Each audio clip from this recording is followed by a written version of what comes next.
Hello, everybody. Thank you so much for being here. My name is Amber. I'm an astrologer and a transformational life coach. And I wanted to record this video today to talk about the Venus star point. It's happening on August 13th at 20 degrees of Leo. And this is a very fruitful time because this is the end of a cycle and a beginning of a new one in the Venus star point in Leo.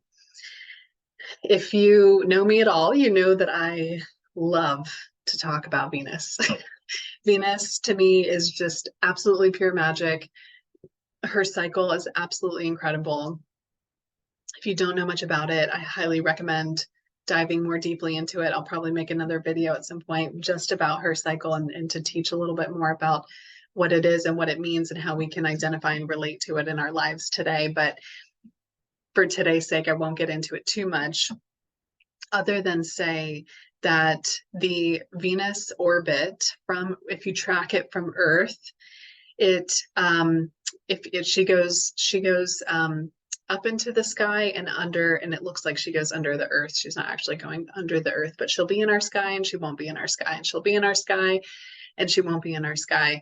And if you track her orbit on paper, it makes a five-pointed star. It also, if you draw it out on paper, it looks like a flower or a five-petaled rose is what a lot of people identify it as, which is very special, very symbolic in a lot of ways. If you've watched any of my videos about the rose lineage or rose medicine, she's very much in the embodiment of the rose lineage. And you can go back and watch my video about the rose lineage if you want to know more about that.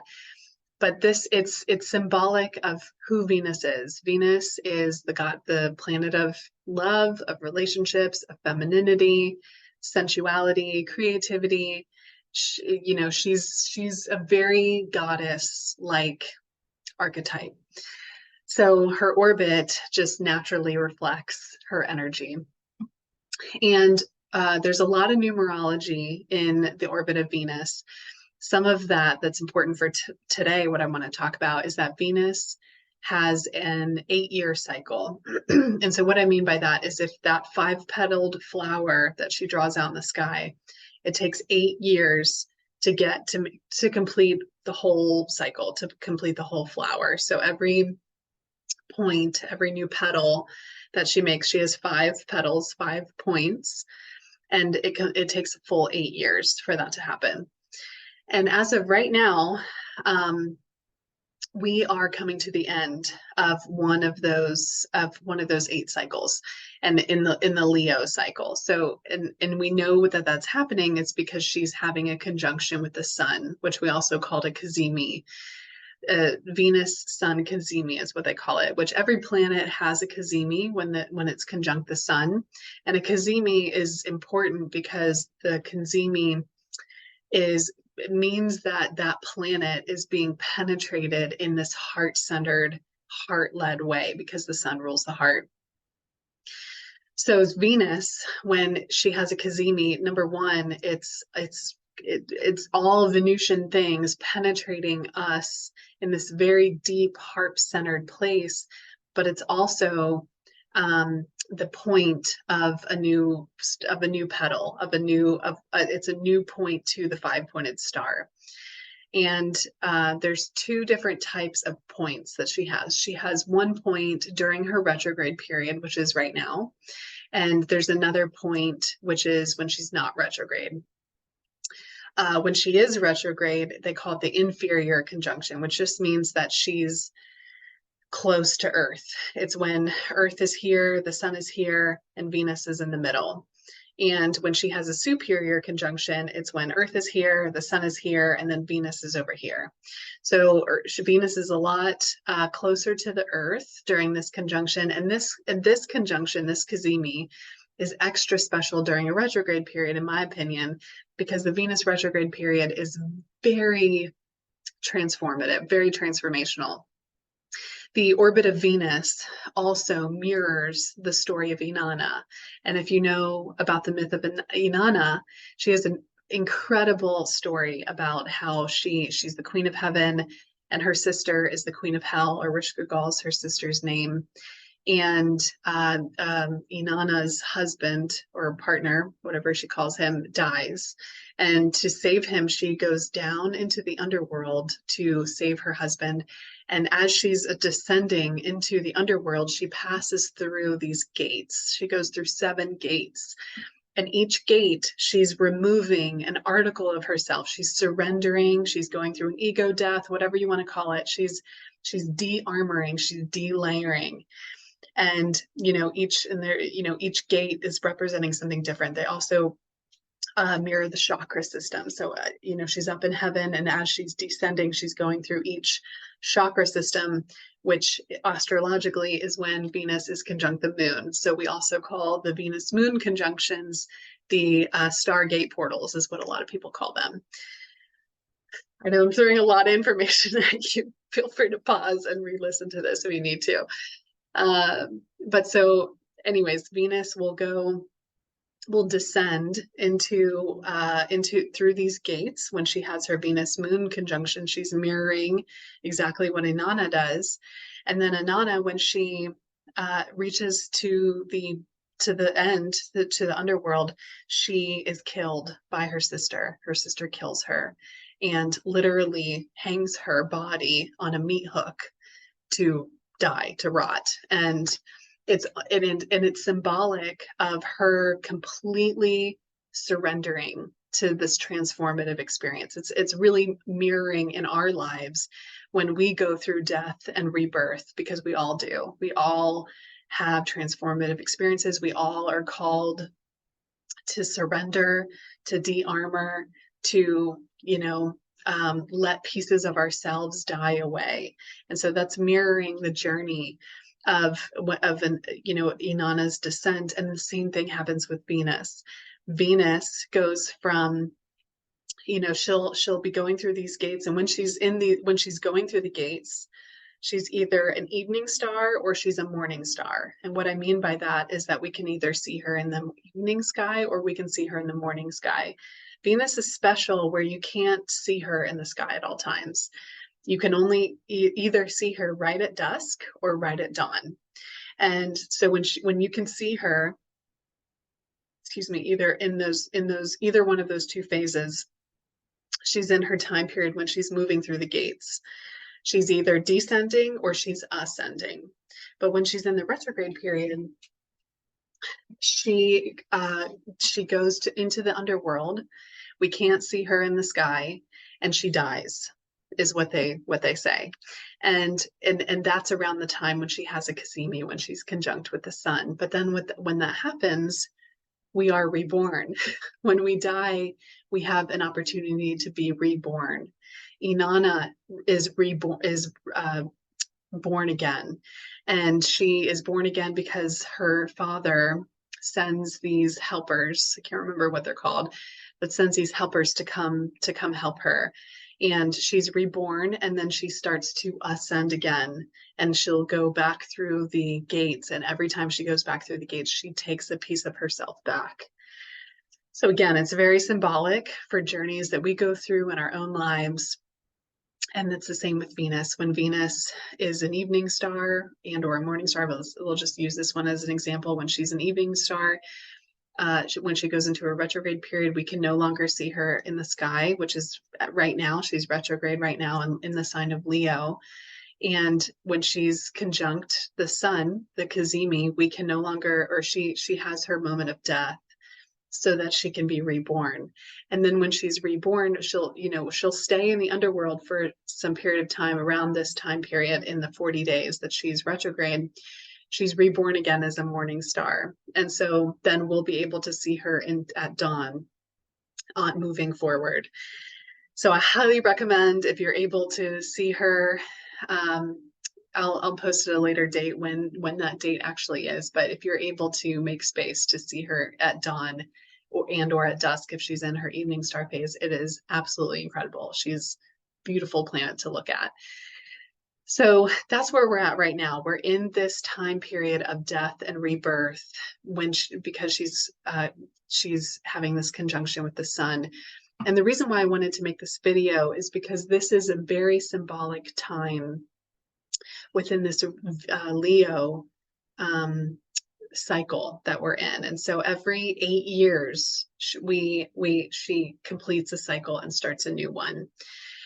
When she's superior with, or sorry, when she's inferior, we're having an inferior conjunction, which means she's really close to Earth. It's very similar to a new moon because the new moon is conjunct with the sun. It's like a time of rebirth, a time of beginning again. And so that's the energy that we're in now. When she's superior, it's very similar to a full moon. And the superior conjunction will be 4 years after now. So it happens every 4 years that she's conjunct with the sun. And it's either a conjunction during her retrograde period when there's an ending happening and then a beginning also happening at the same time, or it's 4 years down the road when she's conjunct the sun. Venus has a 8-year cycle for whenever she has these Cazimis in the same sign. So we're having right now a Cazimi in her retrograde period when she's inferior in 2023 in the sign of Leo. And the last time that we had this same Cazimi in Leo was in 2015 during the same time period. So I say that because you may be noticing some connections to that time of your life then to now. And specifically, you may notice that you are completing some kind of cycle that may have started around that time period in your life. And, another thing that I want to encourage you to do is to think about this new cycle beginning. So we are beginning a new Leo cycle for the next 8 years, which will peak in 4 years from now. So in 2027. And during this time period, it will be in Leo. And Leo rules the heart. Leo is all about creative self-expression. It's a fire sign, so it's very connected to play and fun and joy and being seen, like really expressing ourselves and letting ourselves be seen in this really big, powerful, potent, vulnerable way. And so that's what I encourage you to think about is what sets your heart on fire? Where do your joys and your passion and your love, what does your heart long for? And how do you want to begin this new cycle with this new Venus cycle that we're going to be in? Venus rules creativity, sensuality, love, romance, relationships. Like, how can you bring these two? How can you marry these two? And bringing that into your life in this new cycle. And I encourage you to write it down, write down what you want your life to be like for this next 8 years, maybe for this next 4 years, if 8 years feels like too much, for this next 4 years, when that Venus conjunction will be at a peak, when it's conjunct in Leo. What do you want your life to look like until then? What do you want to start calling in? What do you want to grow towards? What do you want to work towards? And the best way, maybe if you don't know, is to see where Leo is ruling your chart. And I really want to pull up the chart and and to give some guidance of this Venus star point in Leo and how it may be impacting you for this next 8-year cycle and what house it's falling in. So I'm going to go ahead and share my screen. And this is the screen, or this is the chart of August 13th, when Venus will be conjunct the sun. And it's also marking the halfway time of her retrograde period. So now she's going to, she's about halfway done through her retrograde period. And what's also really interesting about this time, about this day that I want to point out, is that we're having really two interesting aspect formations that I want to point out. One is that we are having a grand square. It's not super tight, the aspects are not super tight, but Pluto is squaring the nodes, which a lot of people probably already know about. It's been happening for a while. Pluto moves very slowly, so this is an energy that we've been in for a little bit, and we probably will continue to be in for a minute. And what that means essentially is that we're going through a big time transformation, especially in clearing out things from our past, clearing out things that aren't serving us, maybe letting go of some things, maybe having some reprogramming, some redefining, some realigning, so that we can make space for what we're meant to step into in our future. And with the North Node being in Aries, it's all about forward motion, forward movement towards what we want in our future, especially around prioritizing ourselves and what we want, investing in ourselves. And, with this, the other thing that I'll say about this grand square is the moon is also squaring this on this day. So, it could be a transformative day, especially emotionally. There could be, some challenges that come up.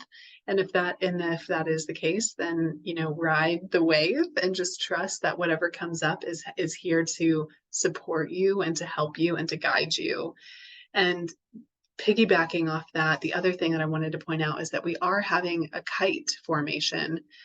A kite is when there's a grand trine connected by an opposition with two sextiles on the bottom of it. So you see it right here. And this is representing what we're growing towards, what we're elevating into.